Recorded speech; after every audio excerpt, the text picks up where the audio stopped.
El 4 de septiembre se juegan muchas cosas en Chile, no solo el futuro del gobierno de Gabriel Boric, sino el de todo un país. 15 millones de ciudadanos deberán aprobar o rechazar la nueva Constitución, un texto que propone un cambio profundo en la institucionalidad chilena, como la declaración de un Estado social de derecho. Todos los sectores reconocen que supone un avance considerable, pero también hay importantes detractores. A 6 meses de la llegada de Boric a la moneda, nos preguntamos, ¿plebiscito en Chile? ¿Evaluación a la gestión a Boric?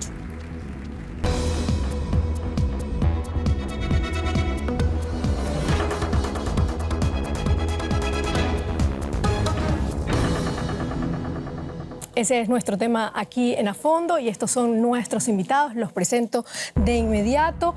Claudia Maldonado es doctora en Sociología por la Universidad Libre de Berlín. Actualmente investiga el desarrollo sostenible en América Latina. Araceli Viceconte, periodista, editora de contenidos de noticias sobre América Latina en Deutsche Welle, fue corresponsal en Chile para medios internacionales y ha seguido muy de cerca el proceso constituyente. Ivo Hernández, politólogo, desde el 2012 es profesor de la Universidad de Münster, aquí en Alemania. Y yo soy Silvia Cabrera, los estoy aquí acompañando desde Berlín y les recuerdo que pueden participar en nuestras redes sociales, compartan sus comentarios sobre este tema. Falta muy poco para que los chilenos vayan de nuevo a las urnas, esta vez para decidir si el país tendrá o no tendrá una nueva constitución. Nada está claro hoy, hay dudas respecto a lo que pueda pasar el 4 de septiembre y sobre todo lo que va a pasar el día después. Claudia Maldonado, ¿cómo ves la situación en Chile de cara a ese plebiscito del 4? Bueno, estamos ante un momento histórico, seguramente de los más importantes que hemos vivido desde el último plebiscito que fue el año 88, cuando salió Pinochet. Y bueno, con los ánimos bastante crispados, hay una vorágine de un poco de violencia, de crispación de ánimos bastante importante, pero uno no puede olvidar en realidad que el centro de esto es que estamos frente a un proceso democrático con mucha participación de la ciudadanía, de cabo a rabo. Hemos concurrido a las urnas al menos 4 veces en los últimos años. Ha sido un proceso político que comienza el año 2019 con el estallido, luego vienen los acuerdos, viene el plebiscito de entrada, se eligen constituyentes, se redacta la Constitución, ahora tenemos el plebiscito de salida.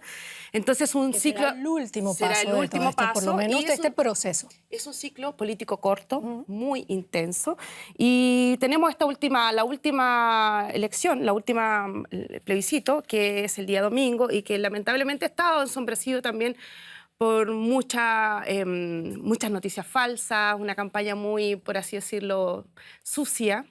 Polarización, algunos hechos de violencia también. Pero polarización sobre todo vista sobre todo de las élites políticas más que de la población en sí, con un alto poder de influencia de los medios de comunicación, sobre todo a favor de la alternativa que rechaza el nuevo texto constitucional, mucho financiamiento desigual de las campañas. Tenemos que el rechazo tiene casi un 95% de los aportes que ha recibido el servicio electoral frente a un 5% que recibió la opción del apruebo. Entonces, básicamente la agenda ha sido marcada por estos grupos económicos que también están tras los medios de comunicación y los intereses que están en juego, que no es poca cosa. Bueno, nos ha hecho como un panorama enorme de lo que está ocurriendo allí. Araceli, hay solo 2 opciones en este plebiscito, el apruebo y el rechazo, como lo dicen los chilenos.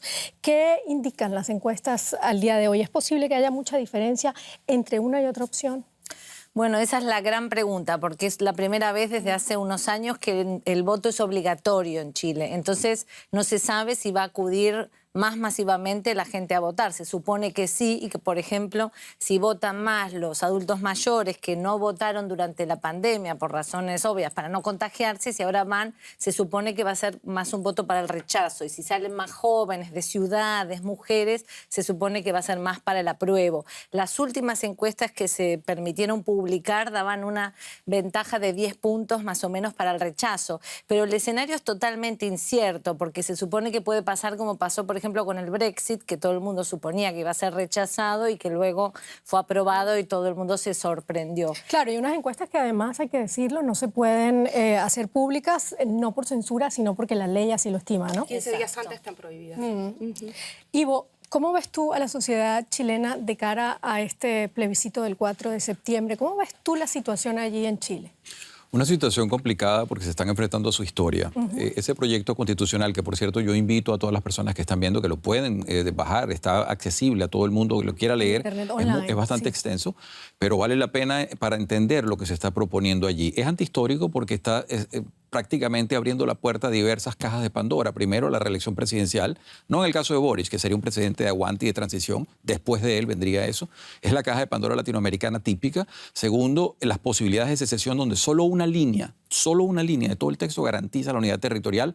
El resto es una loa a una cantidad de regiones. Eso acuerda a las leyes federales de 1826, que tienen muy mala memoria en ese periodo turbulento entre la protoconstitución del 11 hasta el 33, que con Prieto se estabiliza la cosa y dura 90 años. Entonces hay mucho miedo porque aquí va a haber consecuencias que nos permiten rápidamente decir qué es lo que va a pasar. ¿Y tú crees que la gente está informada sobre esto que estás diciendo? O sea, ¿hay miedo también en la población ante ese plebiscito, esa nueva Carta Magna? Yo me acojo también a lo que esa comparación con Brexit me parece muy acertada, porque depende quién vaya a votar. Aquí hay sectores que conocen mejor que otros tanto la historia de su país y saben lo que puede venir y recuerdan cuando, por ejemplo, se iba a hacer en los 70 una reforma agraria y dice vamos a desalambrar el campo. Bueno, no. Ese tipo de radicalismo no favorece ni a la izquierda ni a la derecha, que hay que hablar en el exacto medio, porque esto no es un programa de gobierno. Esto es un pacto, una refundación de la República. Esto no es un plan de Boric o del que venga después. Esto es un pacto que tiene que garantizar una cierta estabilidad y en eso Chile ha sido prácticamente una excepción latinoamericana. Ellos tienen nada más que 10 constituciones en 200 años de república. Eso es importante. Entonces, eso debe tratar de mantenerse con una constitución que permita, no que diga este o que diga el otro, sino que todos digan, ¿no? Que todo el mundo... Pero esto es un proceso, además, Claudia, que viene del 2019, como tú lo has dicho, tiene además muchas de esas exigencias del grupo que salió a protestar en el 2019, ahí están recogidas muchas de esas exigencias. ¿Tú crees que, como dice Ivo, es antihistórico, que no hay información, no hay mucha información en las calles? No, de hecho yo creo que es todo lo contrario. Yo creo que es seguir el proceso que no es el proceso tampoco que han seguido otros países latinoamericanos. Nosotros hemos hecho nuestro propio camino, que ha sido, en este caso, buscar una salida institucional a una crisis social que justamente se da por esta estabilidad, o mal llamada estabilidad, dado que solamente habían algunos grupos que recibían los beneficios de esa estabilidad, sobre todo económica. ¿Es el antídoto perfecto para acabar con esa crisis chilena que tiene ya varios años? Yo creo que es el punto de partida. De hecho, cuando ocurre este estallido, justamente ocurre porque los chilenos vivían en una situación, claro, todo el mundo nos admiraba, pero dentro se estaba gestando un malestar tremendo porque la gente vive en unas condiciones de desigualdad que ya son insostenibles y que no permiten que la gente haga su vida cotidiana de manera normal. No tienes salud, no tienes ningún derecho social garantizado, no tienes educación. Entonces, esto es una bomba de tiempo que se va acumulando y estalla.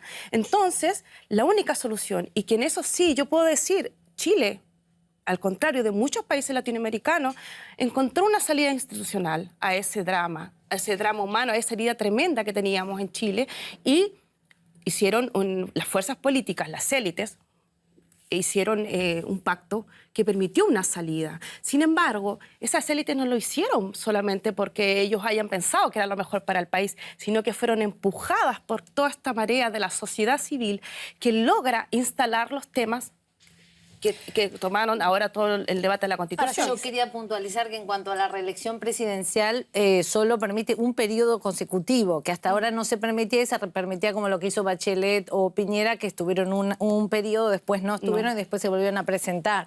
No es que es la reelección indefinida. Y sí, lo de la caja de Pandora, yo creo que hay varias imprecisiones, pero si no se cambia de constitución, yo creo que la situación también podría ser muy complicada para Chile. Bueno, por vamos lo a que ver un poco más representa. sobre este nuevo proyecto de ley que Sí. recoge muchas de las reivindicaciones, como dijimos antes, de esas protestas sociales del 2019. Sin duda es una propuesta que rompe moldes, se ha convertido en la primera en el mundo redactada por un órgano paritario entre hombres y mujeres con un marcado sello feminista, pero aunque este aspecto, entre otros, sintoniza con buena parte de la ciudadanía, existen otros que preocupan a diversos sectores. Hace casi 3 años, miles de chilenos protestaron durante semanas contra las condiciones de su país. El ex líder estudiantil Gabriel Boric fue uno de los que encabezaron las protestas, convencido de que solo podía haber una salida a la crisis, una nueva constitución que sustituyera la actual, promulgada en tiempos de la dictadura. Una convención de 155 miembros redactó el borrador del texto, el más largo del mundo, con 388 artículos. La nueva Constitución consagra derechos esenciales como la salud, la educación, el reconocimiento del trabajo doméstico y de cuidados, el derecho a la vivienda, a la alimentación adecuada, el derecho humano al agua y a vivir en entornos seguros y libres de violencia. También incluye la paridad y perspectiva de género y otorga autonomía política y financiera a los indígenas. Consagra los derechos de la naturaleza y el deber especial de custodia del Estado sobre los bienes comunes naturales. ¿Una constitución demasiado ambiciosa? Bueno, lo acabamos de escuchar, el texto definitivo tiene 388 artículos, 57 normas transitorias, con lo que será de aprobarse una de las constituciones de mayor extensión en el mundo. Tiene 11 capítulos. ¿Tú crees que, como preguntamos allí, es demasiado ambiciosa? Es un poco demasiado detallada en algunos aspectos, eso es una de las críticas que se le hacen y desató algunos temores, incluso entre la gente que estaba en el apruebo, y por eso hay un compromiso, tanto por parte de los que están a favor del apruebo y del gobierno, como de los que están a favor del rechazo, en luego modificar algunas normas y además esto es un marco, ¿no? Tienen que aprobar y discutir en el Congreso todas las leyes que van a aplicarse en el marco de esta Constitución. ¿Cuáles son los cambios más importantes que tú ves que están haciendo allí o que tiene el texto? En general en la Constitución. Sí, bueno, el nuevo texto de la Constitución. Sí, claro. es un cambio fundamental porque hay una gran parte de la población chilena que estaba excluida de las cuestiones de los derechos sociales, económicos, en base a o con la justificación o la excusa de la Constitución de 1980, que es verdad que fue luego modificada en el 2005, en el 2009, y que se fueron sumando derechos y se fue avanzando tanto en educación como en salud, en pensiones, para que no quedara ese modelo de aquel momento. Pero esta Constitución define directamente a Chile como un Estado social y solidario y pone al Estado, que hasta este momento es un Estado que allá se considera subsidiario, es decir, que solo interviene cuando el privado no puede conseguir o garantizar un derecho, ahí recién interviene el Estado, en un Estado que se convierte en prestador de salud, de educación, prestador principal, porque no excluye a los privados, pero sí otorga derechos y se hace cargo de proteger la naturaleza y de que, por ejemplo, se pueda acceder a un colegio o a una universidad. Ivo, ¿tú no estás de acuerdo con eso? Lo que pasa es que no me parece que es una constitución. Hay una sencilla lógica aquí. En la medida en que una constitución tiene más artículos, se vuelve más reglamentaria. Ergo, pierde vigencia más rápido, porque la realidad la supera muy prontamente. Muchas de las cosas que se dicen allí se las conoce como poesía constitucional, o en alemán se le llama Verfassung lyrik, es decir, poesía de la Constitución, porque tienen muy buenos deseos y muy bellas ideas, pero realmente no tienen practicabilidad. Lo que se puede decir que va a pasar aquí, si esto se aprueba, es que al día siguiente hay que decretar un tribunal constitucional que trate de explicar la cantidad de vacíos que producen acá conceptuales, porque esto tiene que tomarse como significado significante, es decir, tiene que haber una vinculación directa. Si yo digo aquí, la naturaleza tiene derechos, eso lo dice la Constitución, ¿qué quiere decir eso? Primero defíname naturaleza y defina cómo puede algo objetivo tener derechos. Es una cosa complicada. Luego, así, los bomberos están aquí. Es decir, los bomberos están en la Constitución. Sabemos que los chilenos están muy orgullosos de su cuerpo voluntario de bomberos, pero meterlos en la Constitución... Pero ¿no era necesario realmente dar ese paso y cambiar esa Constitución de 1980? En eso estamos todos de acuerdo, que Chile o sea, tú lo que no estás de acuerdo es que es una muy amplia y tiene muchos vacíos allí en esa Constitución. Todo el mundo, creo que incluso en esta mesa y fuera de ella, estaríamos de acuerdo en que había que hacer un giro. El Chile democrático necesitaba dejar atrás por diversas razones el proyecto constitucional que se hizo en el 80, con todas las reformas que ha habido. Eso está claro. Lo que había era que tratar de darle justamente a Chile, apoyar lo que ha salido bien, quitar lo que ha salido mal. Pero lo que ha salido bien no está aquí. La propiedad privada pasa del artículo 19 en el 1980 al 70 y tantos. Es decir, estamos completamente delegando. El individuo no aparece nombrado aquí, la libertad no aparece nombrada. Entonces uno se preocupa porque dice, mire, ¿cuál es la minoría más pequeña? Pues el individuo hay que protegerlo del Estado. Y eso en todas partes, eso es teoría constitucional simple. Entonces uno dice, bueno, ¿dónde está la protección que se le va a ofrecer al individuo? Yo veo un montón de colectivos nombrados aquí, pero yo no veo personas, el sujeto, ¿dónde está? ¿Dónde está la conversión de mi trabajo, que es la propiedad privada? Claudia, eso no ¿dónde está el individuo allí? La idea, voy a retomar un poco lo que dijo Araceli. Yo creo que lo que hay en esta Constitución es un cambio de paradigma en varios aspectos, y aquí voy a tomar varias cosas. Una, que se pasa de un Estado subsidiario a un Estado social que es solidario y que tiene su centro en las personas. Y en la persona, y es un Estado solidario, como insisto. Otra cosa que no me parece de tanta relevancia el hecho de tener más o menor cantidad de artículos. Yo creo que, por un lado, la Constitución, este texto constitucional lo que hace es ponernos de alguna manera equipararnos con las constituciones modernas.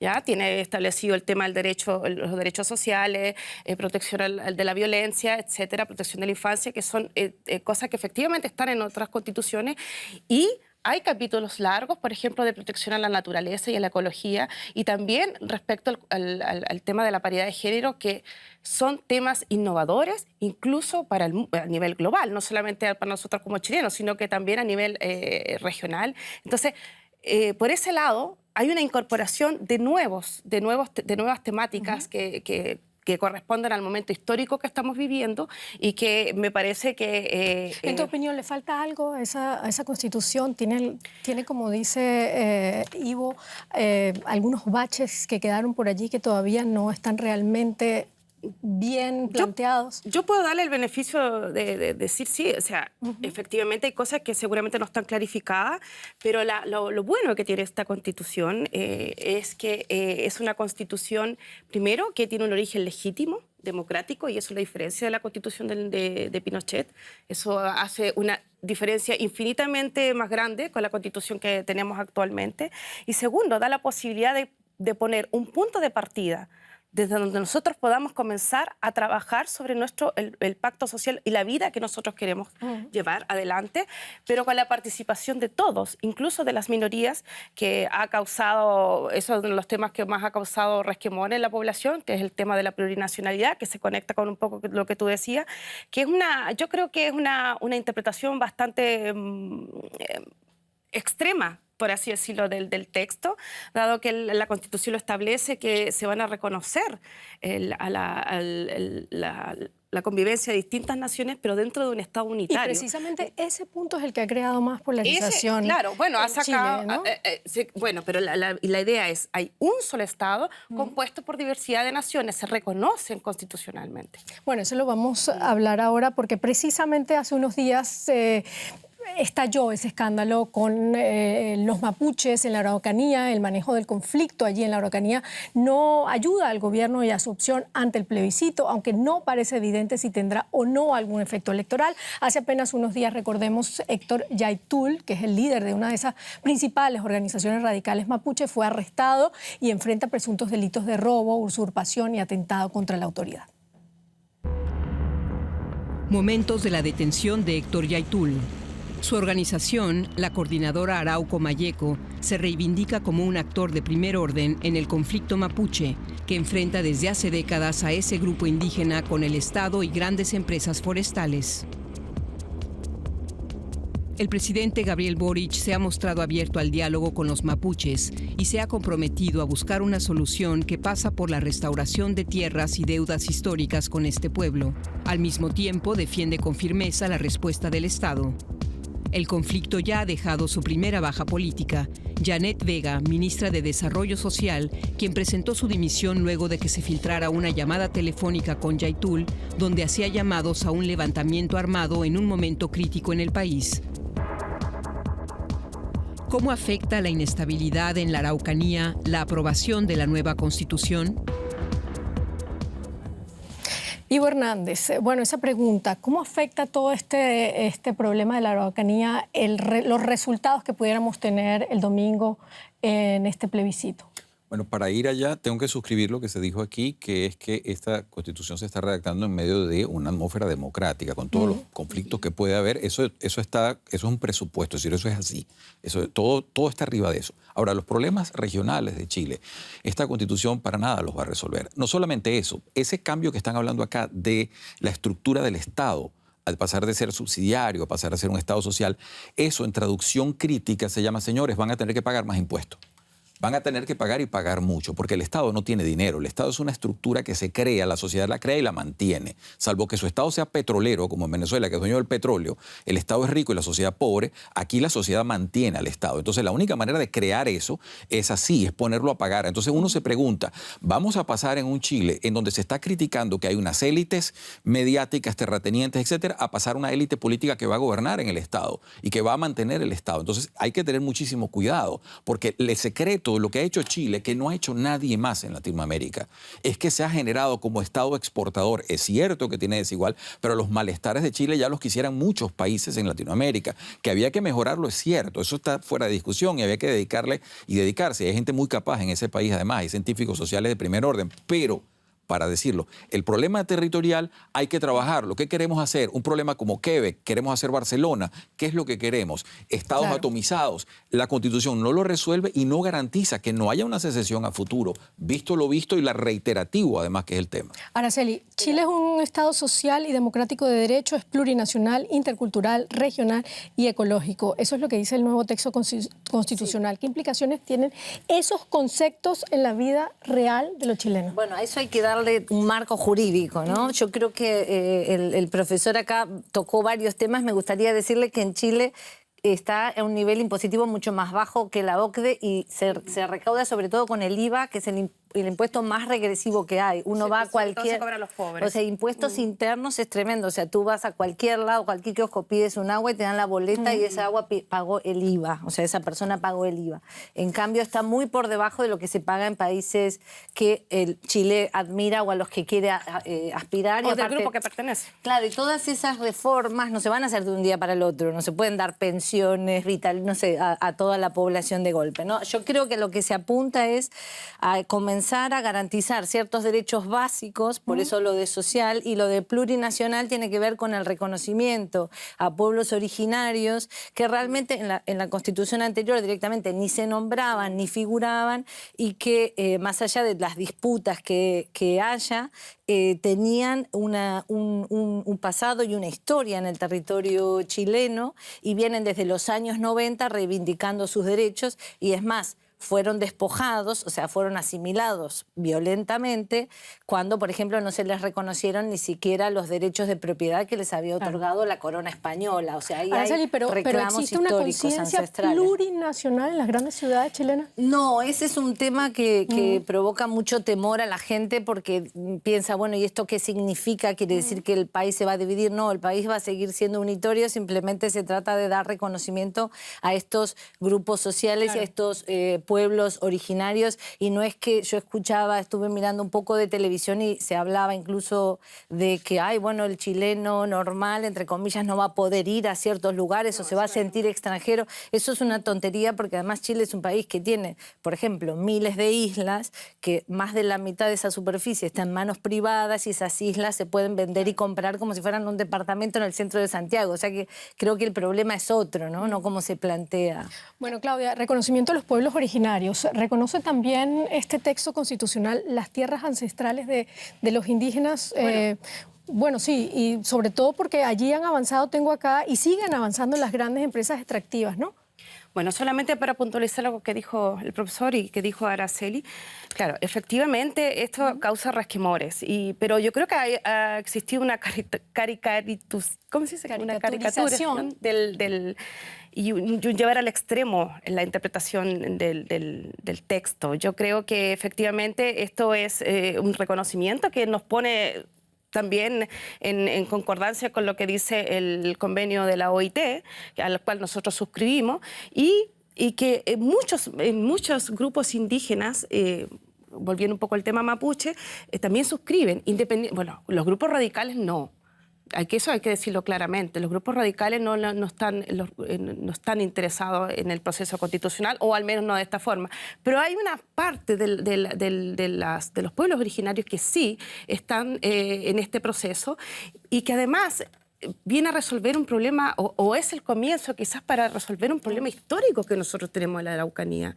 Si no hay reconocimiento, no hay manera de comenzar a tratar la temática que nos venimos arrastrando hace un montón de años. Te pregunto a ti como chilena y vuelvo atrás, ¿este problema en la Araucanía traerá cola? ¿Tendrá efectos en este plebiscito del domingo? Yo creo que sí. ¿En qué sentido? Pero sobre todo por el temor infundado, a mi parecer, de lo que significa la plurinacionalidad. Un poco, como digo, esta cosa de que vamos a vivir separados, que nos vamos a tener que pedir casi permiso y vamos a tener que usar un pasaporte dentro porque hasta ese extremo me han dicho que vamos a tener que utilizar un pasaporte para entrar a algún territorio indígena. Pero bueno, eso no es real.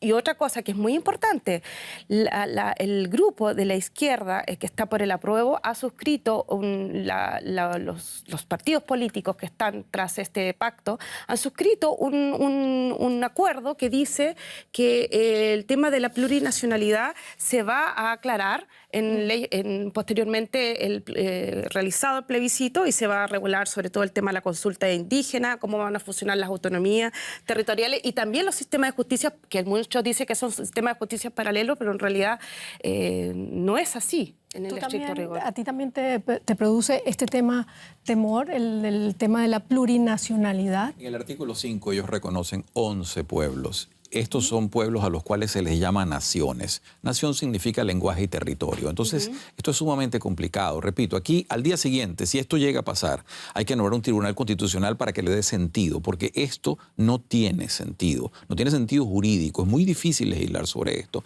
Hay artículos... Gabriel Boric ha dicho algo de eso, ¿no? Al día siguiente de la Constitución, si gana el apruebo, nos sentaremos a revisar todos esos puntos. Esa preocupación existe porque los antecedentes... Latinoamérica ha tenido 2 procesos constitucionales en macro, los que comenzaron en el año 90 más o menos, con Colombia en el 91 y tal, y los que comenzaron después con Venezuela, que son estas constituciones así poéticas, larguísimas, en donde el pueblo, la Pachamama, toda la naturaleza, etc. El problema es que esto no tiene una traslación real en la vida. Cuando, por ejemplo, se discute lo que decía Araceli, es importante, dice, bueno, hay un montón de derechos, no todos se pueden hacer al mismo tiempo, no es que vamos a empezar a cambiar los impuestos. Es cierto, pero viene de inmediato una reforma tributaria y viene una medicina de guerra, es decir, vamos a atender unos primeros que otros. Definitivamente que es así, porque lo que se está haciendo aquí eso no está pasando es abrir... ahora con el sistema de salud privado que es el que predomina allí en Chile. El problema es que querer hacer tanto es la perfecta receta para no hacer nada. Y Latinoamérica tiene demasiada historia en esto. Claro. Y Chile se había visto, repito, como un caso en el cual uno decía, bueno, que mantengan lo bueno, que hay muchas cosas buenas que nadie tiene, que han llegado a casi parámetros sociales de países europeos, que mantengan eso y que, por supuesto, enfoquen... porcentaje de la población que es muy pequeño. Sí, enfoquen sus problemas intestinos. Eso es lo que se estaba esperando. Yo no veo la Constitución haciendo eso. Repito, el individuo no aparece. La libertad, la palabra libertad, por favor, búsquela. No está. Libertad de enseñanza. Entonces, me dicen un montón de libertad de colectivos. Libertad de culto. No se dice, por ejemplo, la educación fomenta la libertad. No, fomenta la socialización del conocimiento. No, señor. Usted, sobre todo, usted tiene que ser libre. Y un Estado está para garantizar el ejercicio de la libertad de los ciudadanos. Si no, no es un Estado, si no es cual una corporación. La libertad, la nueva Constitución. No pone el énfasis en la libertad, creo yo, pone más el énfasis en en lo que estaba demandando la sociedad chilena desde hace décadas, que es el sistema de salud, la protección, básicamente, y los derechos sociales, ¿no? Pero de todas formas garantiza la libertad de enseñanza, libertad de culto, introduce los libertad para educación sexual y pleno ejercicio de la sexualidad, del embarazo o de la interrupción del embarazo, que es otro de los temas polémicos que van a tener que legislar. Pero yo creo que hasta el propio apruebo reconoce que fue una constitución que se hizo, digamos, de forma democrática, con convencionales electos, claro, pero que puede haber temas donde haya que ajustar, y por eso se acordó que las reformas constitucionales y las reformas de normativas generales van a ser con quórum más factibles. Y eso... Hay algo que... Séptimo, pero déjame agregar una cosa. Pero voy a volver contigo porque me interesa. Es el tema de que esto es una, como dijo, una declaración poética, no sé. Aquí está el marco general, lo que un grupo de constituyentes elegidos democráticamente ha aprobado con normas mayoritarias de 2/3, la mayoría.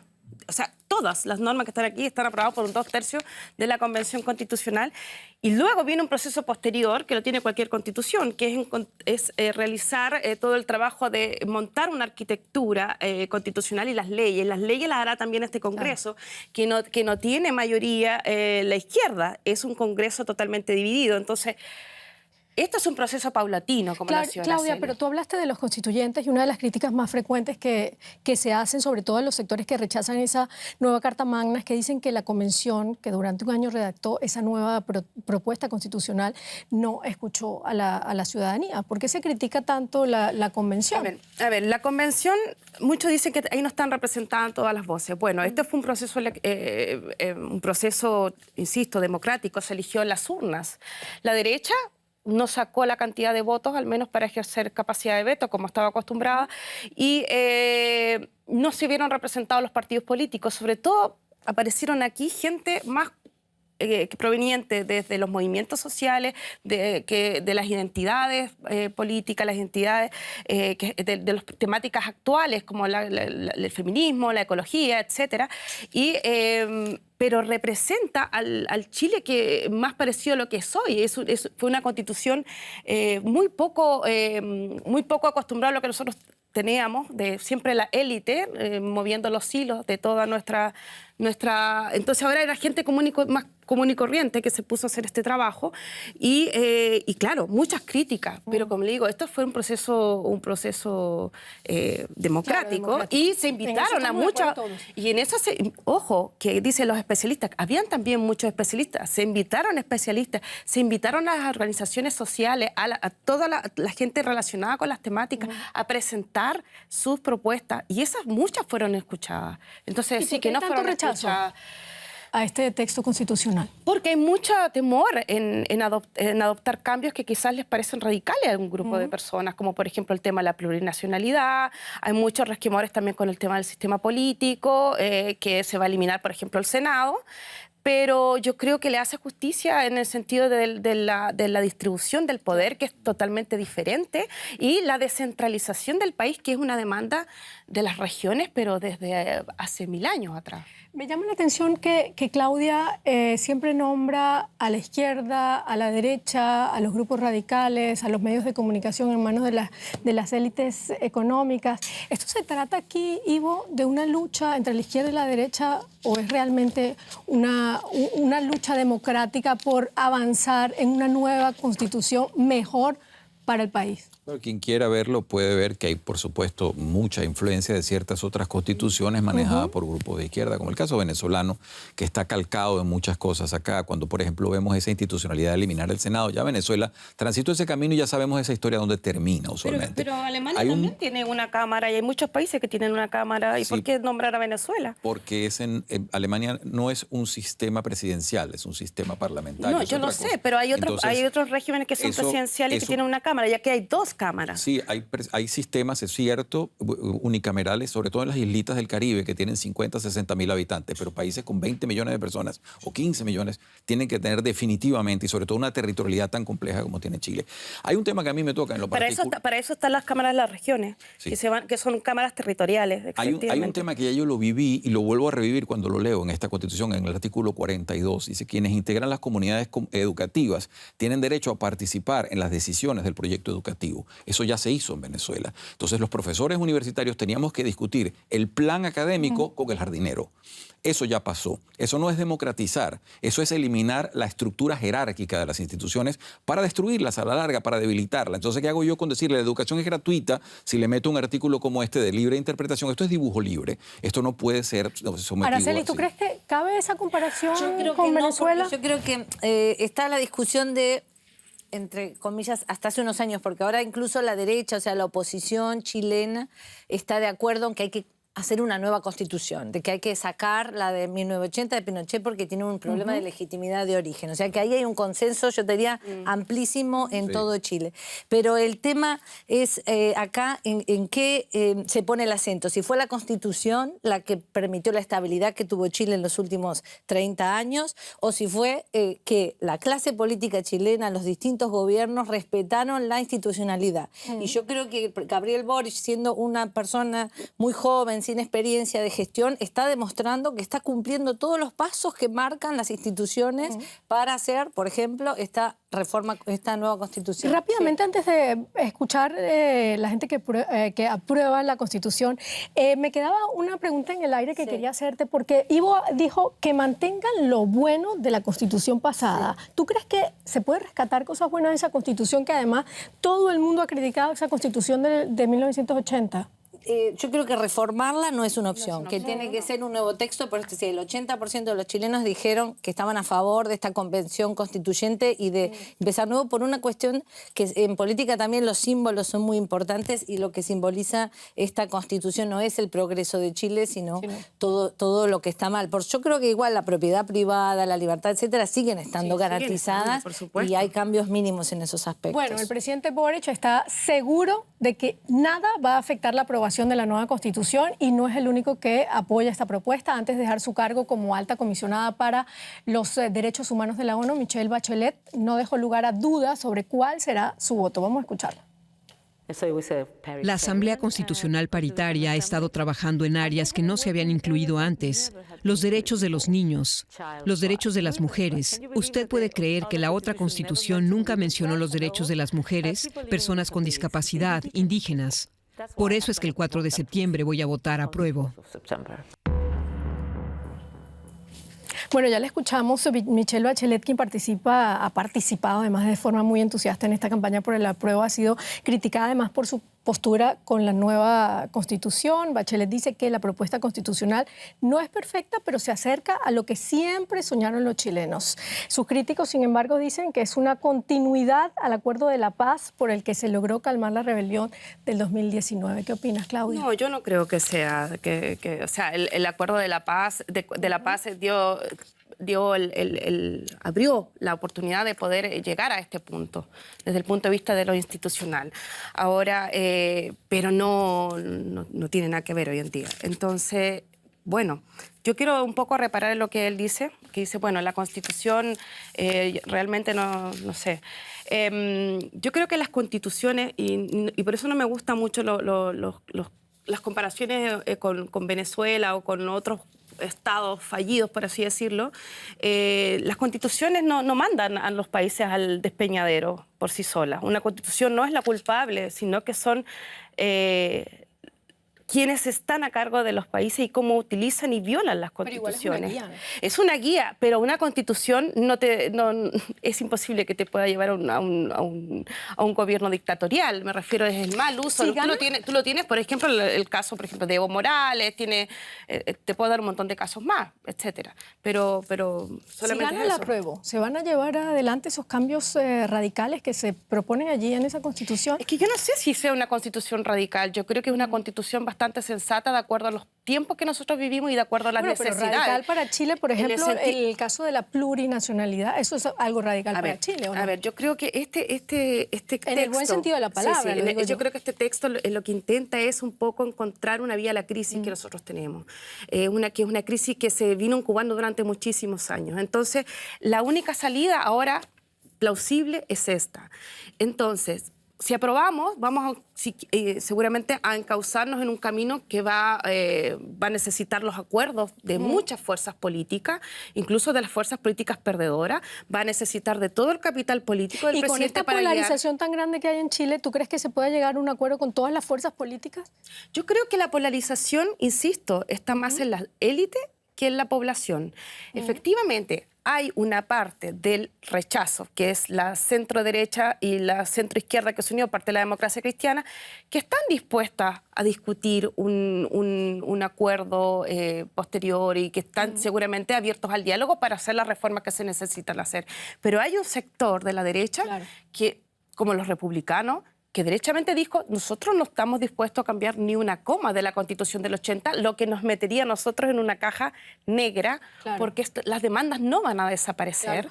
Ivo, ¿qué pasaría si gana el rechazo en el plebiscito? ¿Cuáles serían los escenarios posibles si gana el rechazo para acabar con esta crisis chilena? Lo primero, un puntito antes de eso, esta Constitución no es tan nueva, que hay mucho copia y pega de la Constitución del 80, ¿ok? Eso hay que ser justo y decirlo. Yo he leído con mucha atención todas las constituciones chilenas, la de Alessandri del 25, la de Prieto del 33, la de los 80 con Pinochet, y si bien es cierto que esta tiene la legitimidad democrática de origen, hay mucha copia y pega. ¿Qué va a pasar con todo esto si gana el rechazo? Si gana el rechazo, muy probablemente van a tener que volver a nombrar una comisión constituyente, dado el caso de que yo creo que hay consenso de que hay que hacer una constitución, pero se esperaba realmente algo mucho mejor que esto. Y repito, un país que tiene... O sea, una nueva constituyente, volver atrás al punto cero. Es que definitivamente hay que tomar de todas estas cosas lo que se puede tomar, pero rechazar la cantidad de cosas que son inaplicables. Y si gana y el la rechazo, cantidad de costos. ¿eso los sería chilenos un tienen que espejo darse de la cuenta popularidad del gobierno? Esto es muy costoso y van a crear un ejecutivo completamente hipertrofiado, gigantesco. A donde va la situación no se ve bien, se va a desbalancear la estructura, pero no favorablemente. Y esto va hacia una situación de desequilibrio que va a crear un sector político, repito, hipertrofiado, muy grande, obeso. Me queda poco tiempo. ¿Qué va a pasar con el gobierno de Boric si gana el rechazo? ¿Esto va a ser un espejo a Boric, al gobierno de Boric, a la popularidad? No, yo creo que gane o sea, apruebo o rechazo, Chile ya emprendió un camino de ciertas reformas hacia un país de una economía más transparente, no tan concentrada, más ecológico, porque hay graves problemas con el agua, con la sequía, y eso yo creo que es un camino que tanto el gobierno como la oposición están de acuerdo y no se va a dar marcha atrás. Creo que lo de la reforma tributaria y todo eso no debería ser la prioridad, sino atender primero esto. Ahora incluso ¿Es un apruebo o rechazo también para la administración de Boric? No, porque la Constitución no se hace para un gobierno. Esta Constitución está pensada para 50 años más. Efectivamente, lo que va a hacer Gabriel Boric va a ser un proceso de transición. El asunto es, ¿cuándo terminamos? ¿Terminamos el 5 de septiembre y pasamos a otra etapa? ¿O nos encauzamos en un nuevo proceso constitucional que puede durar al menos 2 años más? La pregunta es, ¿los chilenos resistimos 2 años de incertidumbre constitucional? No lo sé. ¿Apruebo o rechazo para Boric? Muy rápidamente. Para nada, el presidente se mantiene, eso no tiene nada que ver, no es un programa de gobierno, lo dije al comienzo, es una constitución, el problema es que no está hecha para durar. Bueno, muchísimas gracias, se nos acabó el tiempo, lamentablemente, porque este tema da para mucho, pero seguramente vamos a seguir analizándolo después de ese plebiscito del 4 de septiembre. Gracias, hasta luego.